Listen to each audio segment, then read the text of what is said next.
phones. Everybody turn their phones off or down or whatever.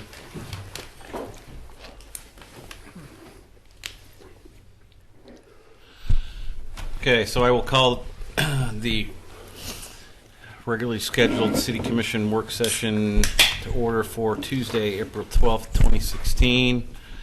We had a tour of the ongoing construction at the library from 4:15 till about 5 o'clock today.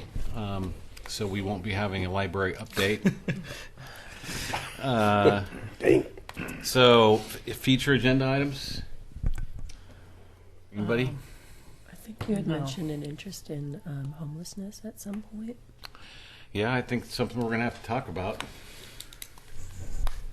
For a work I session. see the manager's already got his pen out, so. Then all we have on this today is Mr. Greg Ramirez from Clackamas County Fire District Number 1. Mr. Ramirez, welcome. Thank you. Wow, see? Don't pay any attention.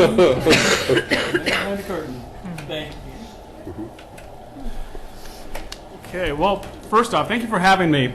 Of course, this subject is near and dear to my heart because of the role I play. More than that, however, it's become even more important, more of even a passion for me because the closer I get to the subject, quite honestly, a little bit more scared I get. My new assignment in the military finds me now doing this as well, preparing for the big disaster. And so pretty much 24/7, emergency preparedness has become my life. So I like to think that not just because I'm close to the subject, but because I've been privileged to, kind of see behind the curtain, that I've always told people, if you see me run, run. Got to tell you, I'm concerned. It's time to be concerned. So what we're going to talk about, my approach to emergency preparedness is considerably different than most people that would sit here in this chair and have this conversation with you. As a matter of fact, my colleagues in the area I've come under fire from many of my colleagues. I've even gotten phone calls and some terse emails telling me that perhaps the way I approach the subject isn't right and perhaps I need to rethink it. They're wrong. So, and I'll explain to you in a moment why I believe that. Yes. I like that. Absolutely. So, we're going to talk about disasters and what we need to do as individuals and families to be prepared.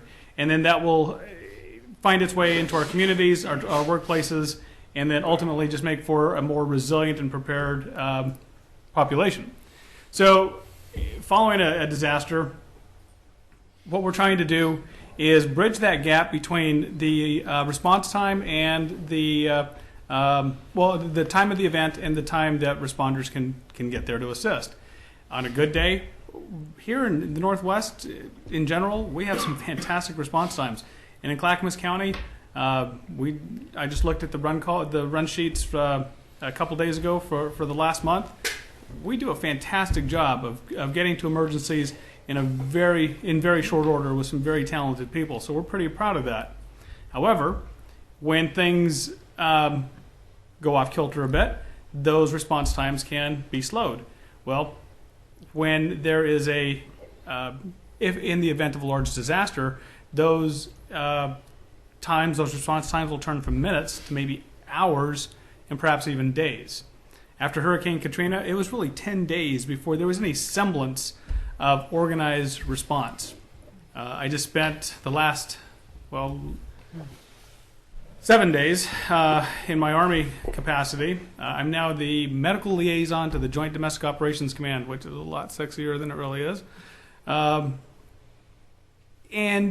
during that time, we looked at what the Army's response and the FEMA's response would be. And it's days. It's several days. It's 10 days, 2 weeks before really on the ground in a capacity to really have a united front and start serving the public. So that leaves us trying to fill that gap between the time of the event and time responders get there. What is it that we need to do to take care of our families, ourselves, and then we're going to extend that conversation. What can we do in our workplaces so that many of us that have critical roles to get the public back on its feet and really assist the community? What is it that we can do to be maybe better prepared in our workplaces so that we can come here, do our jobs, and carry on and be part of the relief effort.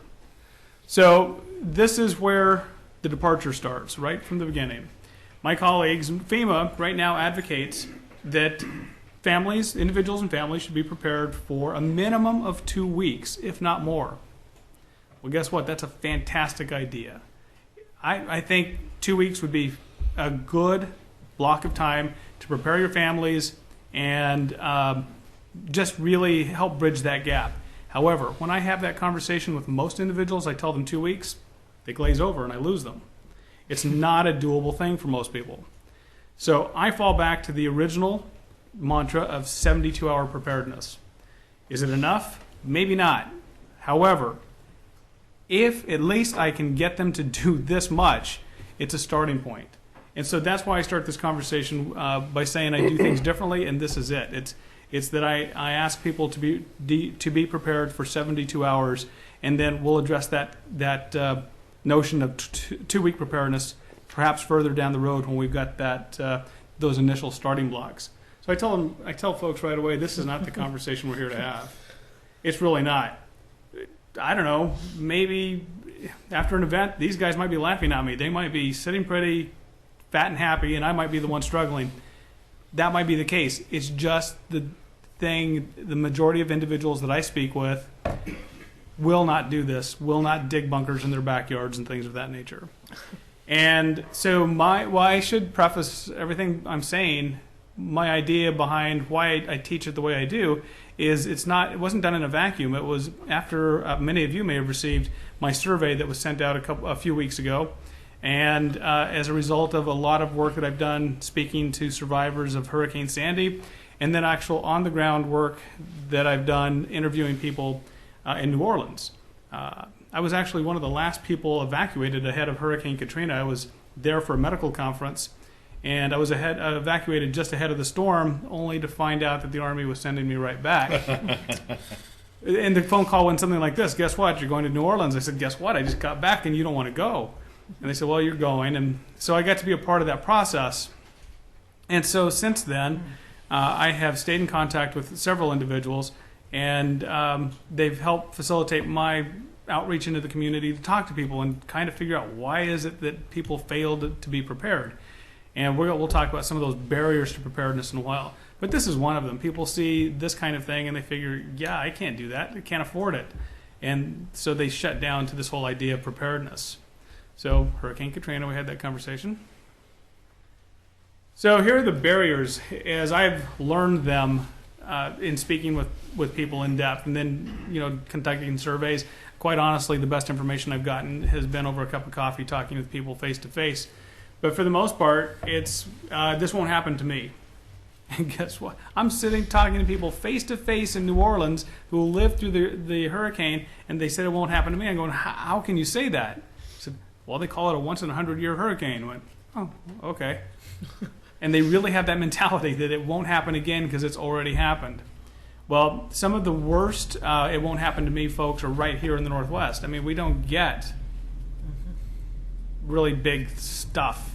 And so we can kind of be lulled to sleep. Many folks believe the government has a plan. And we do have a plan. We're planning on you being prepared for a period of time until we get there. That's the plan. It's too expensive. We're going to address that barrier because, quite honestly, I'm cheap and lazy. And so I need to make this financially possible, and I need to make it convenient. And addressing that expense portion was huge for me in talking with folks because I talk with folks that have financial challenges and are of meager means, and sometimes that just the expense alone. And if you've looked at some of the things like the freeze-dried meals and things like that, they're pretty expensive. So we'll address that. It's too time-consuming. Again, it has to be easy for people to do. And there's no place to store these emergency supplies. You say I'm supposed to have all these things. I've worked with a lot of folks who live in small apartments, elderly people who live in care facilities, and they just don't have space for a lot of stuff. So as I approach this conversation with the community, I try to address each one of these concerns in depth to help this subject be more approachable for them. So I took FEMA and Red Cross's checklist. I kind of combined them and made them my own. This is what we're going to attempt to do in this conversation. We're going to be informed. That's what we're doing today. We're going to talk about building a kit, making a plan, and that plan is a family communication plan. That's going to be a takeaway I give to all of you, and an assignment that's a must-do. Get trained, things that you can do to be better trained, you and your family, and then ways that we can all become more involved in the process of making our community more resilient. So, gosh, I'm trying to think. It's been 3 years ago, over 3 years ago, the county conducted the hazard analysis for the county.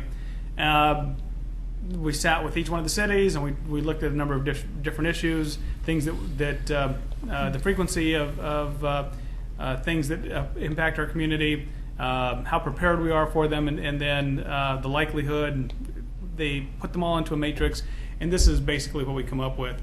The three most likely events to occur in our county are flood, winter storm, and wildfire. Those are the three most likely issues. The three issues that are looming out there that can do us the most damage are the Cascadia subduction zone earthquake, which we're going to talk about, the winter storm, because we really don't do winter storms well around here, and then the good old-fashioned crustal earthquakes, the 3.5s that we've all felt. Those can get big enough to do some serious damage to us. So we fortunately have not had one of those in quite some time. So the three most likely, and then the three that pose the biggest risk to property and life. And the reason we did this hazard analysis is it drives our grant writing. It drives how we conduct exercises. It's how we shape our response matrix.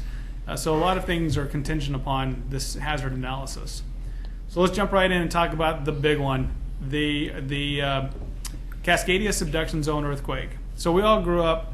Well, I grew up in Arizona, and I guess it probably wasn't much different here in Oregon, talking about the Californians and how someday it's going to just fall off because San Andreas is going to rupture and it's just going to fall off into the ocean. Well, this earthquake makes San Andreas look like kindergarten. This is a whole different ballgame. It's bigger, and it's going to be much more devastating. This earthquake will be the largest natural disaster in the Earth's history, to put it in perspective. This is what keeps me up at night.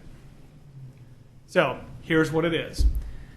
So if you remember back to 8th grade science class, we talked about tectonic plates. And those plates move and they shift, and we talked about continental drift and all that. Well, here are those plates. You got the Juan de Fuca plate coming off the Oregon coast. It's going beneath the North American plate. That's where it gets its name, the subduction zone. And that's where that energy is being stored. Scientists have listening devices off the coast where they can hear the rumbling of those plates moving. Right now, they hear absolutely nothing, which means the plates are locked up tight. And over the last 20 years or so, they've dispelled the myth that small earthquakes are releasing the energy. They kind of are a relief valve. Well, they found out that's not necessarily the case. Those small earthquakes may in fact be turning the crank and adding more stored energy in that fault. So, as you can see, we're right dab smack in the middle of the energy zone of where all that energy will be released. I'm going to talk a little bit more on this size of it. When we all grew up hearing that something was a 4.0 on a Richter scale. Now it's on the moment magnitude scale. It doesn't make a lot of difference. Just now you can tell your friends no, that's the moment magnitude scale, not Richter scale. Make you sound more important. It's about the same. The math is about the same. The important thing to know is we've all experienced the 3.5s, the small shakers. This one's going to be a 9.0. Okay. Now, even more important. Well, and then it warrants mentioning that scale goes up exponentially. A 9 is equivalent to about the world's largest nuclear test, which in and of itself is bad, but not really bad. What's really bad is it's going to shake for 5 minutes. Okay, so we could sustain a 9, but we can't sustain a 9 for 9 full minutes. So several scientists have applied different math to determining whether or not they can pinpoint when this might happen. What window of time can we predict with some amount of certainty the frequency of these earthquakes? Well, they believe they can. And no matter whose math you use, one scientist in the last several months produced a paper that said, he hung his hat, he says, I can prove that these things happen every 244 years. Most papers show that these earthquakes are happening somewhere between every 300 and 500 years. Doesn't matter whose math you use, we're in the window. We're at 316 years, we're right in the window. So, and again, with the information being gathered by the offshore listening devices, that hopefully is a call to urgency here, that this thing is looming. The other thing that is really, in some way, I'm comforted by the fact, in other ways it really scares the heck out of me, is, again, spending the last 7 days with the Joint Domestic Operations Command looking at the effort and resources and manpower and assets that will be brought to bear that the Department of Defense and FEMA are planning. It's overwhelming. It rivals the Berlin airlift. It's that kind of effort that they're already planning and already have in place. That tells me somebody's taking this very, very seriously. It was quite eye-opening. Until this last event, my scope, I had just started with this team, so my scope, my sphere of understanding was really what medical assets that could be brought to bear from the state and local level, and the interstate agreements that I knew were in place for medical coverage. I didn't have awareness of what the Department of Defense and FEMA were going to bring to bear, and like I said, it's overwhelming. So, but at the same time, I mean, localities are going to be severely impacted as far as what they can do. I Absolutely. mean, if we think about a 9.0, you're going to lose the Arch Bridge and you're going to lose the Abernathy Bridge. You might not lose the Gladstone Bridge, maybe, but at that point, we're in our city, we're cut off. Probably a lot of the roadways are going to be impassable at that point. Absolutely. So really, the only service you're going to be able to get is by air. That's right. And so that becomes difficult for us. I'm glad you brought that up.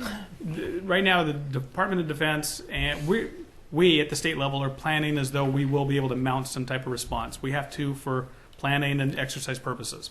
Quite honestly, the Department of Defense and FEMA they don't even think they're going to get a phone call. They believe we'll be that broken that we won't even be able to pick up the phone call and yell help. They're coming regardless. As soon as they see it on CNN, they're launching and they're coming. And most of that will, of course, be by air. The challenge comes, fuel. We know by the minute. I learned all about helicopter sorties and how many hours and how many miles they can fly. It's not much. And so we can get here, we can't get back. There's so many logistical issues. Oh, we'll just bring the fuel with us. No, we won't. The Navy can park ships offshore and pipe some fuel in, and again, it's going to be hundreds of gallons. Great, we're going to need thousands of gallons. Fuel is going to cripple us. It's really going to cripple the response, and it's going to become a challenge. So, there's that. Like I said, it really got my attention. And they're taking it seriously, and I think that warrants us taking it seriously. So, some of the things that we can do. Building a kit. I'm going to pass out my kit list and the my communication plan. Item 1, helicopter. Okay, so the building the kit, this is where we can get into spending a lot of money.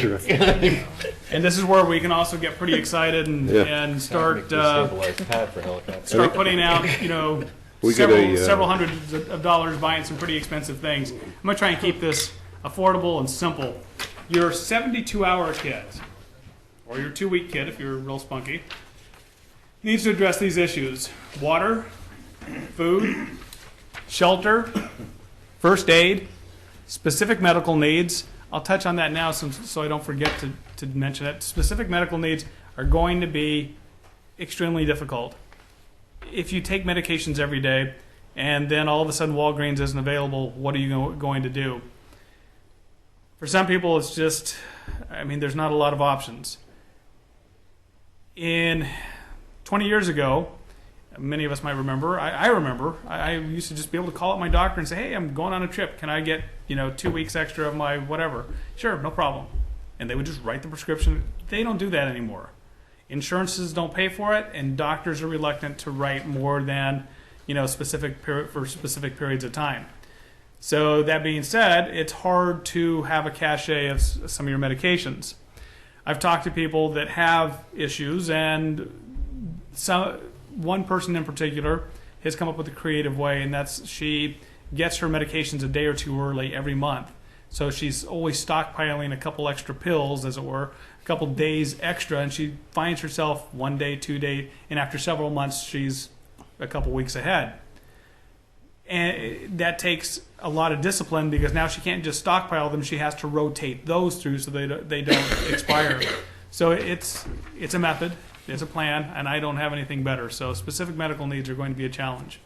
Lighting, fire building, a communications plan, which is on the back of the sheet that I just gave you, and we'll talk about that in a moment. And then personal hygiene, the more we get into this, personal hygiene is going to be a real challenge. After about day 4 in New Orleans, well, porta potties evidently fill up, so who'd have thought? And we have challenges with hospitals and with old folks' homes. How are we going to take care of just basic bodily functions? So a lot of challenges, a lot of issues that need to be thought of ahead of time. The list I gave you, the majority of those items, shy of a couple that we'll talk about, all come from the dollar store. Okay? So I needed to make it inexpensive, dollar store. I need to make it convenient. I'm sending you to one place, the dollar store. Ta-da! I should get a royalty. I tried to reach out to them, and they couldn't wrap their head around what I was doing. I thought I was a better communicator. But I spoke to several people at the corporate office, and they just couldn't get their arms around what I was trying to tell them. So, oh well. All right, so only a couple times am I going to ask you to really reach into your wallet and spend some money. Here's one of them. It's on a water purification system, and here's why. The recommendation for water is 1 gallon per person per day. Great. You can go buy a 50-gallon drum and keep it at your house. Again, I'm lazy and cheap. I might fill it once, but I guarantee you I'm not going to rotate it every 6 months like is recommended. And perhaps I don't have space for it. Whatever the case is. Or 55-gallon bottles around the house. Again, it's logistically challenging. It's time-consuming, and it's expensive. So what I recommend is having a reasonable amount of water backup and then have some way to purify water. And there's several good systems on the market now. There's one as simple as something called the Life Straw. It's $11. It's just a straw, and you can drink right out of a mud puddle with it. So again, one of the times that I think I would ask you to consider spending money on an item, and it would be water purification just because of how important water is. The other item that I'd have you consider spending some money on is a hand crank radio. After Hurricane Katrina, the only way that the authorities had to speak with people still on the ground was AM radio. It's the only thing that worked. We had all these fancy Army radios. We had all these fancy police radios. Nothing worked. Nothing worked, and it certainly didn't work trying to communicate to the populace. So AM radio was used for putting out a host of information, and it ran all day long, and it worked extremely well. So you can spend a little bit of money, and this one is about $80. Red Cross also makes a $30 version that works just as well. And even if it wasn't fancy hand crank and didn't have the NOAA weather band and all of that, just the cheapest little AM radio you can find will do a sufficient job. The reason I ask people to consider perhaps getting the hand crank one is several reasons. First off, it's hand crank, and so you'll never be without charge. This one is a little fancier. It's battery operated, hand crank, and solar, and it has a flashlight, and it has a NOAA band, an AM/FM radio. But one of the niftiest things it does is it will recharge your cell phone.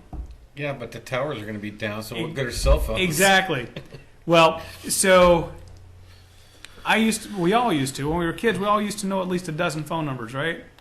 I know exactly 2 phone numbers today. I've got 4 kids and a wife, and I don't know their phone numbers. I know my mother's phone number, and I know my phone number, and that's it. So, if I'm separated from my phone or my phone's dead, and by some luck I get to a landline, or after a disaster, several days into it, the phone companies will bring these banks of radios for people to use. They did it in Hurricane Katrina, which would have been no use to me because I would have not known their phone numbers. So at least if I can charge my cell phone, I can at least have access to their phone numbers. And then I've gotten a little bit techie, and I've started. And a light. What's that? A light. A light, Flashlight. absolutely. Yeah. So I think there's merit. Additional.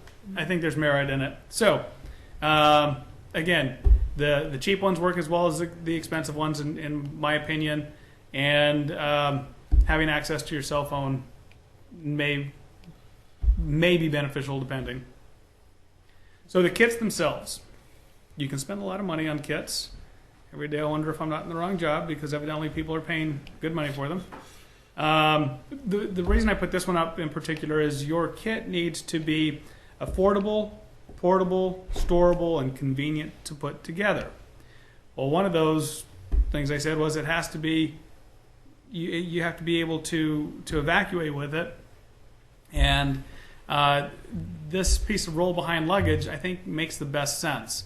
I haven't converted mine to the roll behind luggage, but I think I'm going to, because it fits in my trunk. It's convenient, and even if I put 40 pounds in it, I think I can get a 6-year-old kid to tug 40 pounds in that, and I think they would be just fine. So, in particular with anybody that might have some amount of limitation, I think this affords the easiest way for them to evacuate with their kit should they need to.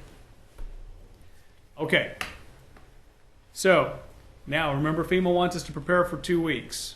Not only do they want us to prepare for 2 weeks, now they say we should have a kit in our home, in our car, and our place of work. Well, heck, I can't get you to make 1 kit. How am I going to get you to make 3 kits? Here's what I've come up with after talking with several people and kind of mulling this over for a long time. The best place to keep your kit is in your car. Your car goes with you to church, it goes with you to school, it goes with you to work. Your car is most always with you. And then by having it in your car, it also serves as a breakdown kit. Now, it takes a lot of discipline to leave it in the car. About 3 weeks ago, we were going to take a trip to the beach, and I'm packing, and guess what? I almost reached in myself and took out the kids. Like, oh no, I've got to be disciplined. I've got to figure this out, and it's inconvenient, but I've got to take it with me. So that's my recommendation, is that your kit go in your car. All right, on the back of the sheet that I just gave you is a family communication plan. All it is a list of phone numbers. Okay. After a big disaster, one of the first things we're all going to want to do, of course, is reconnect with our families. And I'm not techie, and so I don't understand cell phone technology. All I know is that even during the town center shooting, I wasn't able to call across the street. So I'm trying. I'm desperate. I've got 3 Life Flight helicopters coming to the same LZ. Yeah, it wasn't my best day. Because for the non-military people, LZ is for a helicopter landing zone. There you go. Yes. So yeah, I thought I'd be really smart. I got them all launched, and I figured that while they were in the air, I would work out the particulars of where I'd put them on the ground. Except I couldn't reach them after I got them launched. So here I am desperately trying to make the phone call over and over again, and all of a sudden my phone rings. It's my mother in Arizona calling to make sure her little boy was okay. So I couldn't call across the street, but she could call me from across the country.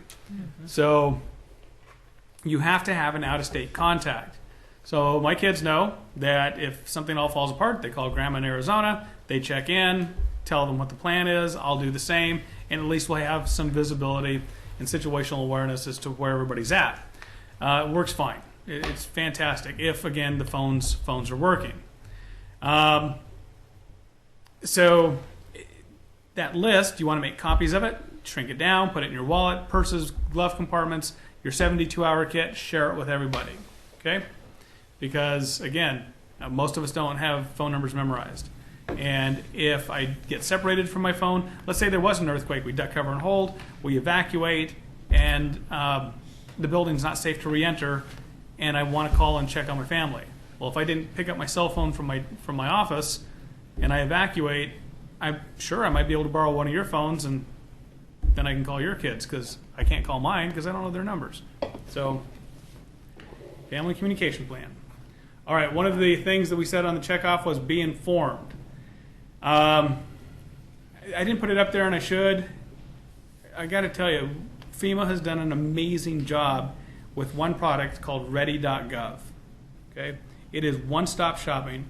I applaud them. There is information there for people with pets, people who own businesses. There's stuff for children there, for families, for people with mobility challenges. Ready.gov. They've done a fantastic job. Right now, I'm taking the fire district through a process called Ready Responder. It's another product by FEMA, and it has application in your world as well, and particularly for like public works. Initially, the program was designed for firefighters, cops, paramedics. Well, somebody looked at it and said, hey, wait a minute. This has wider application for doctors, nurses, public works, people in the military.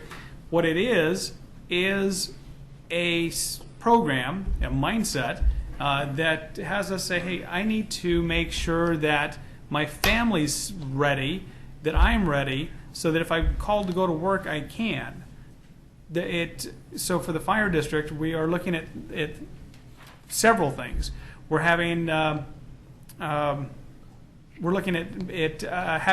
off-duty firefighters check on the status of other people's families.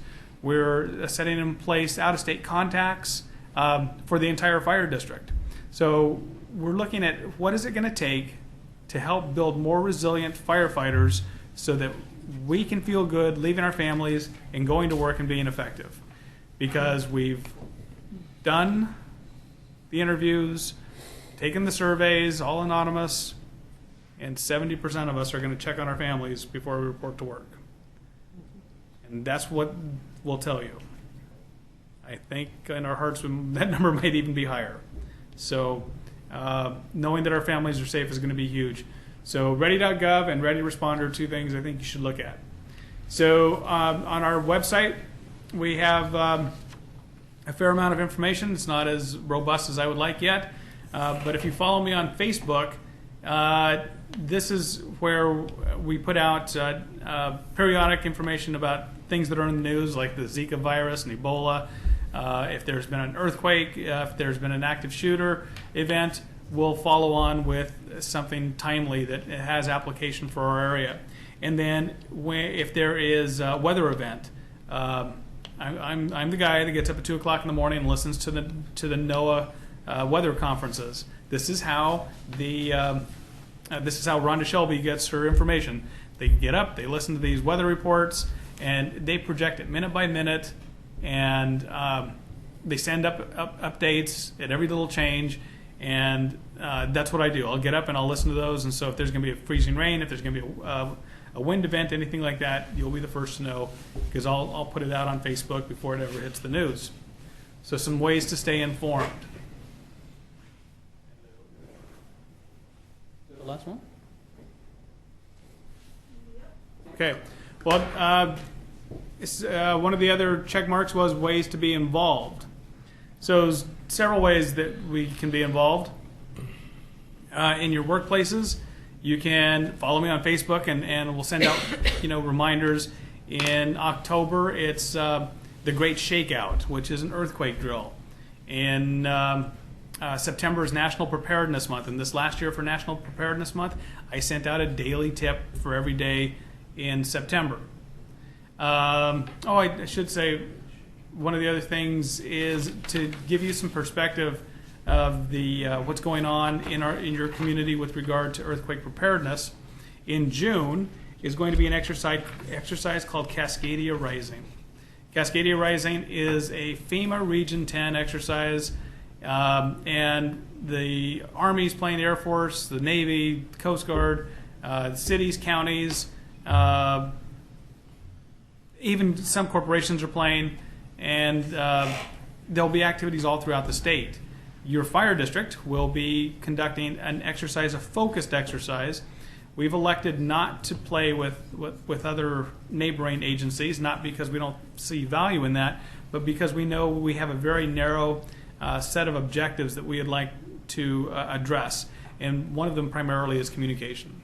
Because, as you know, anytime you do an exercise in whatever environment you're in, it's always, we could have had better communication. So we're kind of leaning forward on that, knowing that it's an area of opportunity for us and an area of needed growth. So we're leaning forward and going to really address the communications component to that in this exercise. But one of the things to be aware, just for your situational awareness, if there's a big event, the first thing you're going to see from our firefighters is them perhaps driving past you.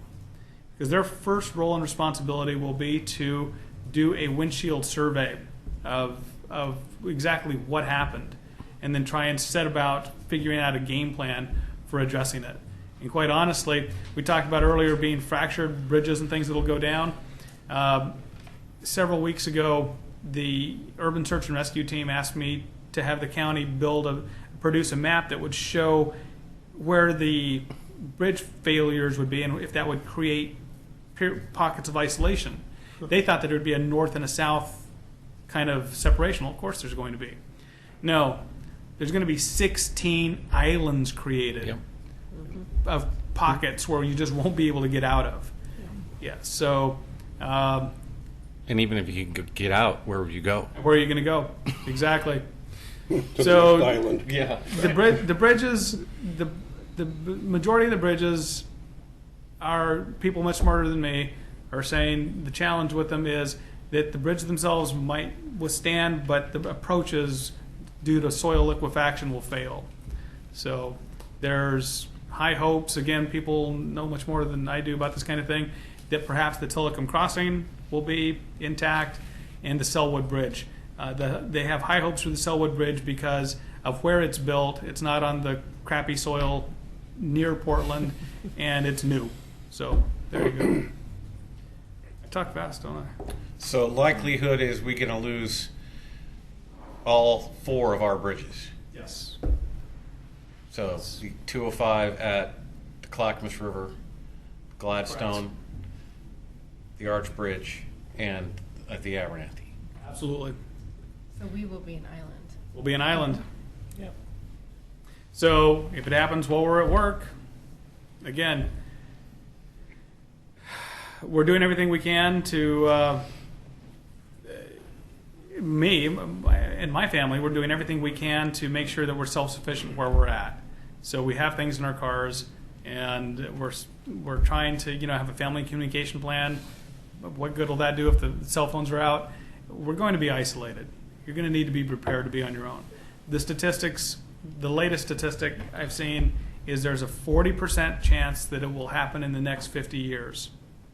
Those are better odds than Vegas. So, and somebody wins in Vegas every day. So, yeah, this thing is coming.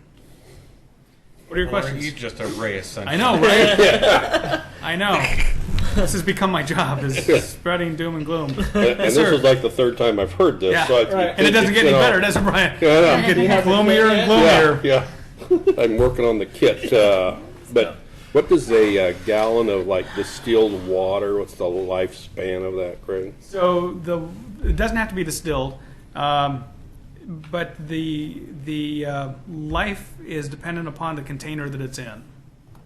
So there's that. They're saying 6 months, but it depends not only the container, where you store the container as well. So if, like so many of us, we throw the 6-pack of water in the truck and it's there for deer hunting and for fishing, and then it'll be there when I need it. Well, yeah, and it's been sitting in the sun, and so, yeah, we probably shouldn't be doing that. So if you're storing water, keep it in a cool, dry place, and try to rotate it every 6 months, especially in a plastic container. But that's, again, logistically challenging, trying to have that much water. That's why, again, one of the things I'm recommending is that water purification system.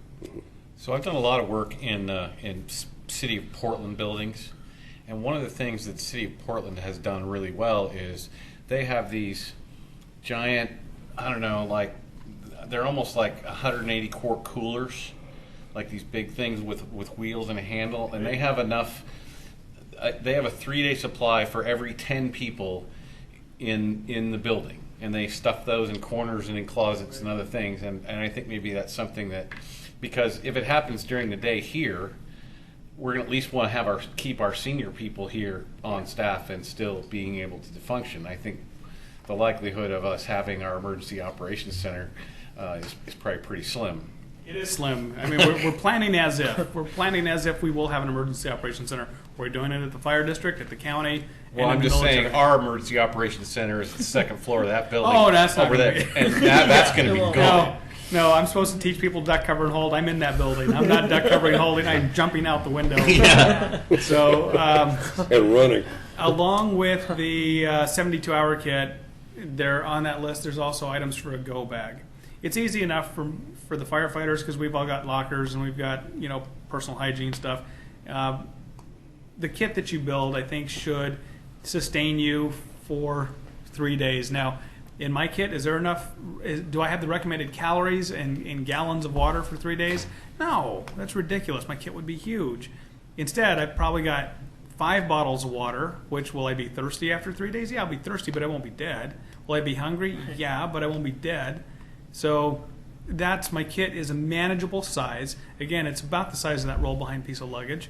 So it needs to be manageable or convenient, or I just won't stick it in my trunk. So, And as something to long as consider. you're not doing a lot of exercise, right. you can go, literally 2 weeks without food Oh, and absolutely. still be alive. Yeah, food is the last thing to worry about. 3 days without it's 3 days without water and 3 weeks without food. So, Right. yeah, you'll be fine. Shorter if you're like trying to walk out or something Exactly. else. Any other questions? Well, Open it's schedule. coincidental that Mr. Lewis has his electric bike here, that, is that solar powered? And It's not solar powered. You could get a converter. yeah, You could convert it that Okay, way, yeah. so But he's- we didn't. We have the plug-in charger. Strap your pack Okay. on the back of it. And Yeah. understanding that the solar converter will take about 16 hours to charge the battery.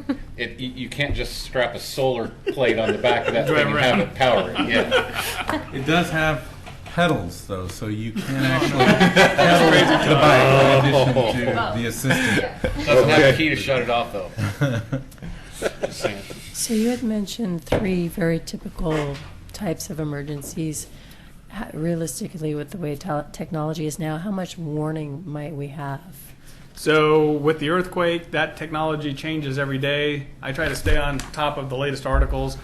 Some people are saying that they might have 5 to 7 minutes. The tsunami, they're saying 15 minutes. So that's pretty good, I guess. That's a lot of time to know that you're going to die. 'Cause if you- depending on where you're, well, I know 15 minutes of like, I'm going to die. Yeah.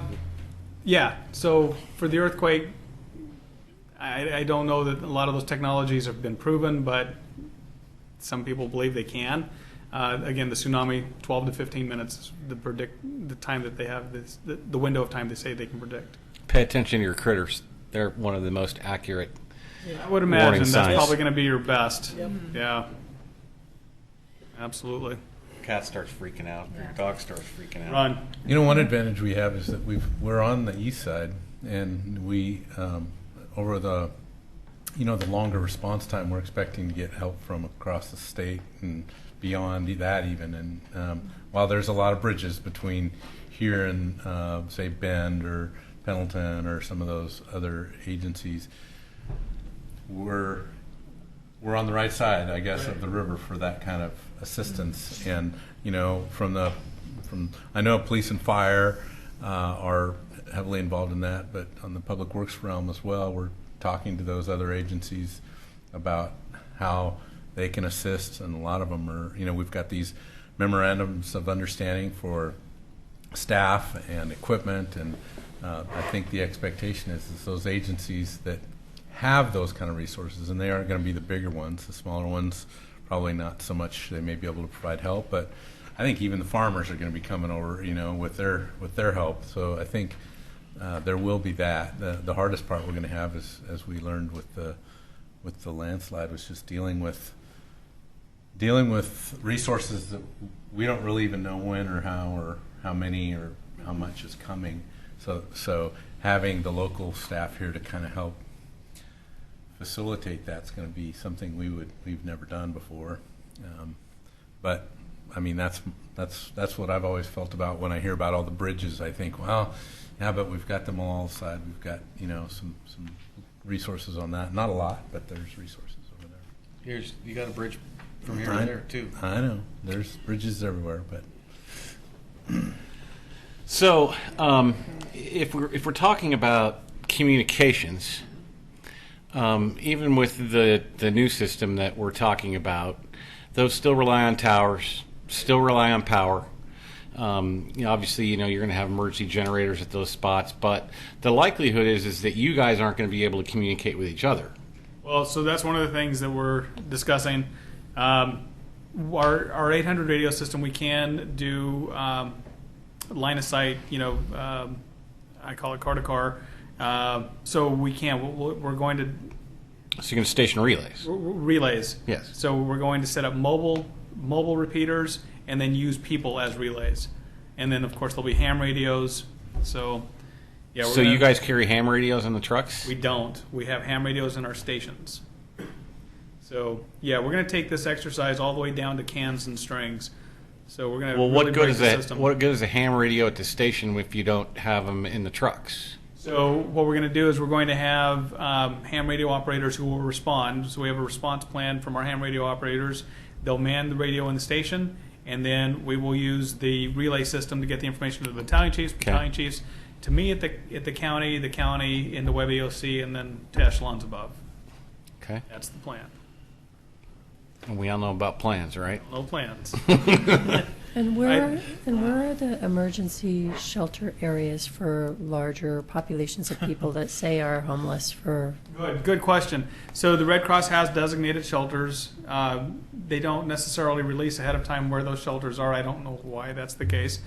The shelters are going to be spontaneous. I'm here to tell you we can do all the planning we want. The plans will change. The shelters will be just like it happened in New Orleans. They're going to be spontaneous. They're going to be churches and school gyms and things of that nature. You won't hear that anyplace else, but I'm telling you, I've seen it. They're just going to be spontaneous, and it's going to be where people congregate and what's still standing. Right. Well, that's the point. Is Whatever building's left. yeah, whatever's left. Right. And so when a half dozen people, this is my experience from New Orleans. When a half dozen people congregated in one place, then that drew more people and more people and more people, and that's how the gymnasium started to fill with people. It was never. So the Red Cross didn't hang out a shingle and said we're open for duty. Instead, the Red Cross went and found where people had set up shelters, and then they hung it was the egg before the chicken kind of thing, or chicken before the egg. Yeah, one of those. Well, because even it took the Red Cross a day. 6 hours. I mean, we were up there at 11, and they were open by 6 o'clock. Yeah, but we knew something was happening, and we gave them some advance warning. But they still have to gather their spin up, people, yeah. get their stuff if they can get to their stuff, and then get their stuff to wherever they're going to have this shelter. So, it's going to take some time. So one of the things I'm telling that when I speak at places of worship, I never speak in generalities, but I'll be darned if not every single time the preacher doesn't come up and say, we've thought about becoming a shelter, and I'm going, you're already a shelter. They're coming. Right. Yeah, they're coming. Oh, well, yeah. So here's something we didn't discuss is food, in storing enough food. You can spend $9 to $12 on an MRE, a meal ready to eat, military style. Well, again, it's not affordable. Yes, it lasts 10 years, but it's... And tastes like it. Yeah, exactly. A meat product that lasts 10 years, you have to be suspect of. So $12 a meal is prohibitive for me. What I'm telling people to do is go spend 75 cents on beanie weenie, SpaghettiOs, mac and cheese, whatever it is, and just put a couple cases away. So this is my plan. Every year at Thanksgiving, when I go do my big Thanksgiving shopping, I buy a couple cases of food, a couple cases of water, put them in my pantry. Okay? I take last year's food, so I rotate it every year, so I never have to inventory my food, never have to check an expiration date, and I donate it to the church or food bank at a time of year when they really need the donation. I've done my good deed, I've helped out my community, and I've rotated my food without thinking about it, and it only cost me a few bucks to buy Beanie Weenies. So it's a system that works. If churches, so the challenge for the churches is I've been in several churches now where they've shown me where they've got plans to have a food pantry and they're empty. The food pantry is empty. Well, that's understandable. If their parishioners would all just donate a couple cases of food as they rotate their food every year, in 1 year they'd have a fully stocked food pantry. So it's a simple plan. It's affordable and it's easy for me. So there's my food plan. Okay. One more time. Where are you going to be at next, Greg? Anxious to be there. The school district, the workforce, yeah, I'm all over. Yeah, like a comedian. Tip your waitresses. You'd think I'd have my package together by now after listening. I should just give you a copy of the PowerPoint. You can deliver it for me. So I have a question. Sure. On this checklist, the green part, is that the 72-hour Yes. kit? Yes, Okay. yes. And on the ready.gov, they've got their own checklist. It's a fantastic checklist. Some of the checklists that you'll find on the internet are pretty silly. You know, they want you to have a unmanned vehicle, and like, no. Mine's practical. Theirs is very practical as well. So how come there's a can opener on this, but there's no food on the 72-hour? So the can opener, again, if I've got cases of food, I'll want in my kit. At least it's one of the things I don't have to Look for. look for. Okay. Yeah. Absolutely. And you can buy an excellent can opener for about 35 cents at Annie and Beck's. Yes, the little. That goes on your keychain. Yep. P38. Yeah. All right. Thanks, All Greg. right. Thank All right, you. Thank you for having me. Cute. Absolutely. What are you grinning about, Mr. Manager? Just excited to back up that presentation. Thank you very much. Yeah. sir. And now for the good news. Yeah. City manager. So what do we do until then? Oh, we are excited. We've been working with them on that Cascadia event that's going to take place, where the executive team will be participating in that, and not only the executive team, but we're identifying seconds. So essentially, we'll have two shifts as if it were a 24-hour day. Well, is a 24-hour day, and essentially you would have first shift on for 12 hours, second shift on for 12 hours, obviously condensing that into 1 day's training event. But it is a good opportunity, and I think, you know, with the Forest Edge apartments, you know, it's a very good exercise for us to be working on and preparing for. City Manager's reports. So we have Earth Day coming up, April 23rd, Clackamas Park. Registration starts at 8:30. The event will be from 9 a.m. to 12 p.m.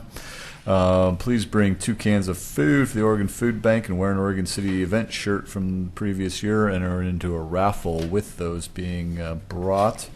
We'll be working on 7th Street, closest here to City Hall, so bring gloves, comfy clothes, and sturdy shoes, and help us along with that Earth Day cleanup here in Oregon City. We have posted the Community Development Director position, so that's now open, so we'll be getting those applications in, hopefully start rolling in here very soon. And then I wanted to play a quick little video. It's less than 2 minutes. This was captured from the Willamette Falls Legacy Project Riverwalk open house a couple weeks ago here. So.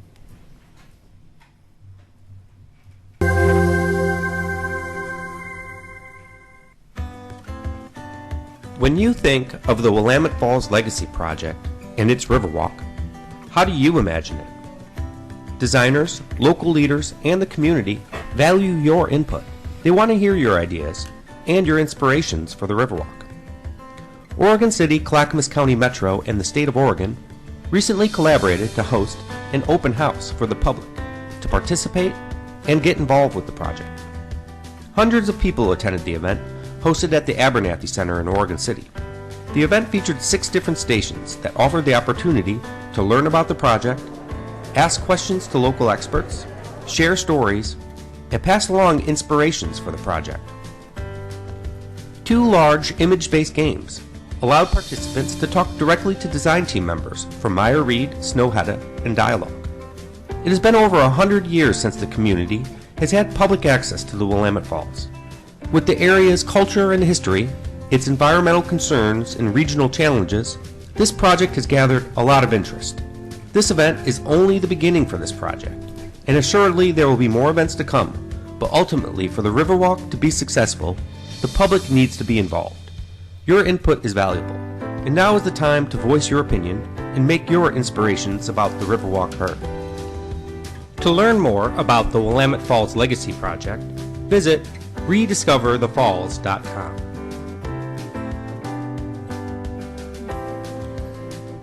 So just a quick little recap from that. So we'll be getting that up on our website as well.